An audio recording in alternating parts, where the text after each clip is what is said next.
Chapter 7. We left off with Charlotte at the trunk getting out her clothes, and she turns and sees a head poking its head out of the bottom of the boat. And then the candle goes out, and that's where we pick up. I was too frightened to cry out again. Instead, I remained absolutely still, crouching in pitch blackness, while the wash of ship sounds eddied about me, sounds now intensified by the frantic knocking of my heart. Then I recollected that Zachariah's dirk was still with me. With a shaking hand, I reached into the pocket where I put it, took it out, and removed its wooden sheath, which slipped through my clumsy fingers and clattered noisily to the floor. "Is someone there?" I called, my voice thin and wavering. No answer. After what seemed forever, I repeated more boldly than before, "Is someone there?" Still nothing happened. Not the smallest breath of response, not the slightest stir. Gradually my eyes became accustomed to the creaking darkness. I could make out the ladder descending from the deck, a square of dim light above. From that point I could follow the line of the ladder down to where it plunged into the hold below. At that spot at the edge of the hole, I could see the head more distinctly.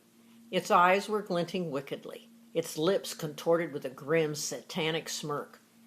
Horrified, I none the less stared back, and the longer I did so, the more it dawned on me that the head had not, in fact, moved. Not at all. The features I saw remained unnaturally fixed. Finally, I found the courage to edge aside my fear and lean forward, the merest trifle, to try and make out who or what was there. With the dirk held awkwardly before me, I began to crawl forward. The closer I inched, the more distorted and grotesque grew the head's features. It appeared to be positively inhuman. When I drew within 2 feet of it, I stopped and waited. Still the head did not move. It did not blink an eye. It seemed as if it were dead. With trembling fingers, I reached out and managed to brush the thing just slightly enough to sense that it was hard, like a skull. At first I cringed, but then puzzlement began to replace fear. I touched the head more forcibly. This time it rolled to one side, as though twisting down upon a shoulder, yet all the while glaring hideously at me. I pulled back. By then I'd drawn close enough so that, accustomed to the dark, my eyes could make out the head more or less distinctly. I realized that this human-like face was a grotesque carving cut into some large brown nut. Emboldened, I felt for it again, trying to grasp it.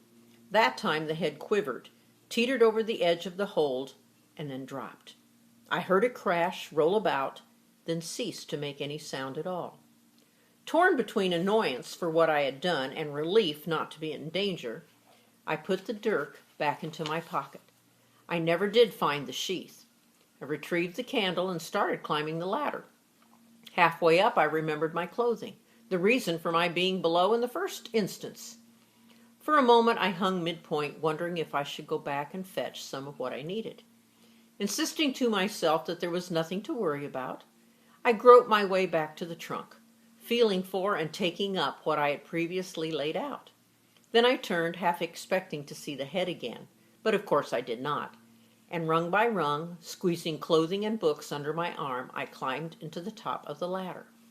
After closing the hatch's double doors, I crawled out from beneath the table and retreated hastily to my cabin.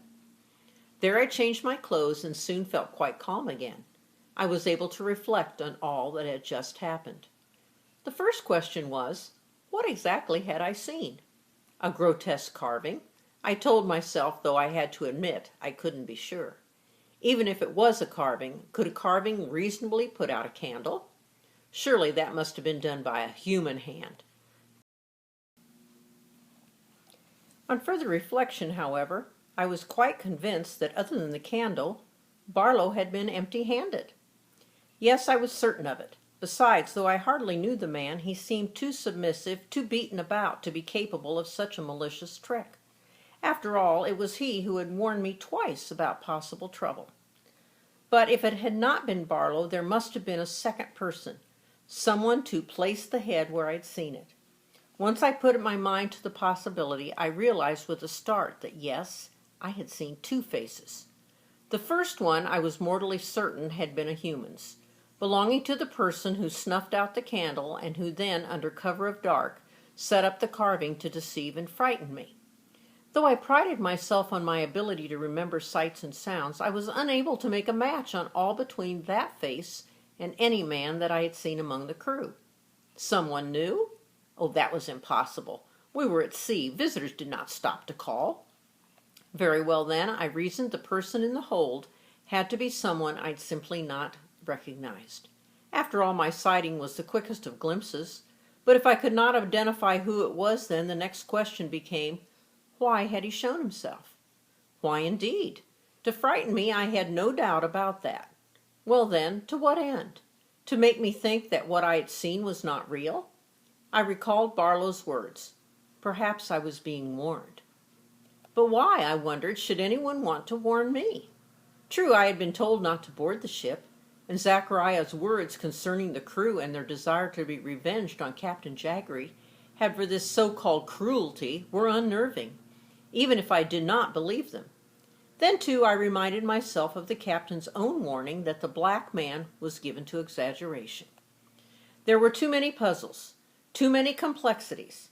Unable to fathom the mystery, I ended up scolding myself, convinced that I was making something out of nothing. Then, that was my conclusion. It was I who had not seen properly. The candle, I decided, must have been blown out by a sudden current of air. As for the carving, no doubt it had been there all along. I simply hadn't noticed it. Thus I forced myself to believe that I had acted the part of a foolish schoolgirl, too apt to make the worst of strange surroundings. And so I found a way to set aside my worries and fears. There now, I said aloud, the proof is this. Has anything bad happened? To this I was forced to say, discomfort, well, yes, but ill treatment, no, not really. Still, I wondered if I should inform Captain Jaggery. Had he not just asked me to tell him of anything untoward? Had I not agreed? Upon careful reflection, I decided to remain silent. If I were to go to the captain with such a tale, he would think me a sorry, troublesome child. That was the last thing I desired. Such thoughts led me to consider my most pleasant talk during tea with him. Had he left me in quite a different frame of mind that Zachariah had? Captain Jaggery and Mr. Zachariah, such unlike men, and yet quite suddenly I was struck by the fact that each of them, in his own way, was courting me. Courting me? I could not help but smile. Well, no, not courting in the real sense, but surely courting me for friendship. What a strange notion, but I must confess, it filled me with smug pleasure. I resolved to stay on the good side of both men. No harm there, I told myself. Quite the contrary. It was the safest course. I would be everybody's friend, though, need I say, infinitely more partial to the captain. With my morning's adventures so resolved, I, for the first time since my arrival on the Seahawk, felt good. But I was hungry. After all, I still had not really eaten for several days. Neither Zachariah's hardtack nor the captain's biscuits had been very nourishing. Just the thought made my stomach growl. I decided to return to the cook and request a decent meal. But before I went, I had one more task to perform. At that moment it seemed trifling enough, though momentous it proved to be. I hope you listened to that. At the moment it seemed trifling enough, though momentous it proved to be.